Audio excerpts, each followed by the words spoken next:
BLM Kerala, Tamil Nadu, Pondicherry. മണ്ഡല രൂപം കൊണ്ട് 60 വർഷത്തിനിടക്ക് വിവിധ തെരഞ്ഞെടുപ്പുകളെയാണ് നിലമ്പൂർ നേരിട്ടുള്ളത്. ഒരു MLA വെടിയേറ്റ് കൊല്ലപ്പെടുന്നതിനും അതേ തുടർന്ന് ഉപതെരഞ്ഞെടുപ്പിന് സാക്ഷിയാകേണ്ടി വന്ന മണ്ഡലം കൂടിയാണ് നിലമ്പൂർ. MLA കൊല്ലപ്പെട്ടതിനെ തുടർന്ന് നടന്ന ഉപതെരഞ്ഞെടുപ്പിൽ സഹതാപ തരംഗമേശാതെ MLAയുടെ പാർട്ടി പരാജയപ്പെടുന്നതും തെരഞ്ഞെടുക്കപ്പെട്ട MLA 10 ദിവസത്തിന് ശേഷം രാജിവെച്ചപ്പോൾ നടന്ന ഉപതെരഞ്ഞെടുപ്പിൽ ഇതേ MLAയുടെ പാർട്ടി വിജയിച്ചതും നിലമ്പൂരിന്റെ പറഞ്ഞു പതിഞ്ഞ ചരിത്രമാണ്. 45 വർഷത്തിനു ശേഷം ഉപതെരഞ്ഞെടുപ്പ് നടന്ന വിജയം ആവർത്തിച്ചാണ് നിലമ്പൂർ ഇപ്പോൾ നിൽക്കുന്നത്. പൊതുവെ UDF കോട്ട എന്ന വിളിപ്പേരുള്ള നിലമ്പൂർ മണ്ഡലത്തിൽ 2016-ലും 2021-ലും നടന്ന തെരഞ്ഞെടുപ്പുകളിൽ അട്ടിമറി വിജയമാണ് ഇടതുപക്ഷത്തിനുണ്ടായത്. ജില്ലയിലെ മറ്റു ഭാഗങ്ങളിൽ നിന്ന് വ്യത്യസ്തമായി ഇടതുപക്ഷത്തിന് കുറച്ചൊക്കെ സ്വാധീനമുള്ള മേഖലയാണ് മലയോര കുടിയേറ്റ കർഷക തൊഴിലാളി വോട്ടർമാർ കൂടുതലുള്ള നിലമ്പൂർ. ഇവിടെ കോൺഗ്രസ് ആണ് മുന്നണിയെ നയിക്കുന്നത്. 1965-ലും 1967-ലും CPM-ലെ കുഞ്ഞാലിയാണ് വിജയിച്ചത്. തോറ്റത് 2 തവണയും ആര്യടൻ മുഹമ്മദ്. 1969-ൽ കുഞ്ഞാലി വെടിയേറ്റു മരിച്ചു. തുടർന്ന് നടന്ന ഉപതെരഞ്ഞെടുപ്പിൽ കോൺഗ്രസിലെ MP ഗംഗാധരൻ വിജയിച്ചു.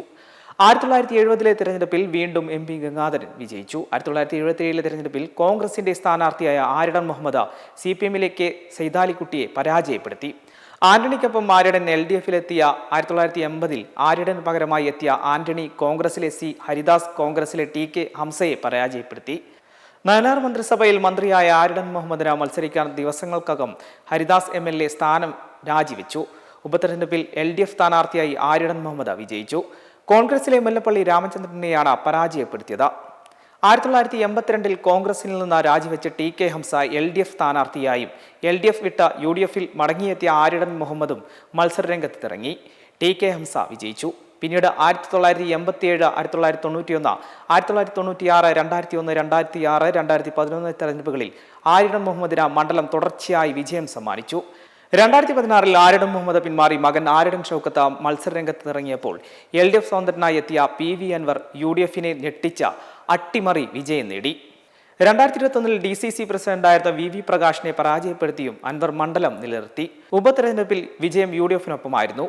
മണ്ഡലത്തിലെ 8 തദ്ദേശ സ്ഥാപനങ്ങളിലും ഒപ്പത്തിനൊപ്പമായിരുന്നു UDF-ഉം LDF-ഉം ഉണ്ടായിരുന്നത്. എന്നാൽ നിലവിൽ UDF ആണ് 8-ലും ഭരണത്തിലുള്ളത്.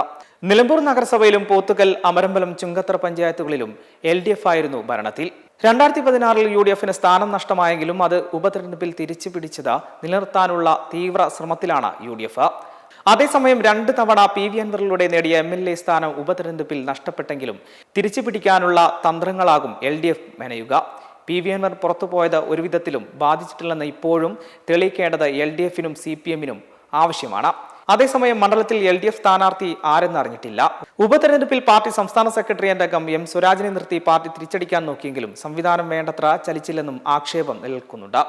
ഒരു പൊതു സ്വതന്ത്രനാകും ഇക്കുറി സ്ഥാനാർത്ഥിയെന്നും അഭ്യൂഹമാണുള്ളത്. UDF-ൽ നിലവിലെ MLA-ക്ക് വീണ്ടും അവസരം നൽകുമെന്നാണ് പ്രതീക്ഷ. മെമ്പർമാരുടെ നിക്ഷേപങ്ങൾക്ക് ഉയർന്ന ലാഭവിഹിതം നൽകുന്ന കേന്ദ്ര സർക്കാർ സഹകരണ registered society Bharat Lajna multi state housing cooperative society limited.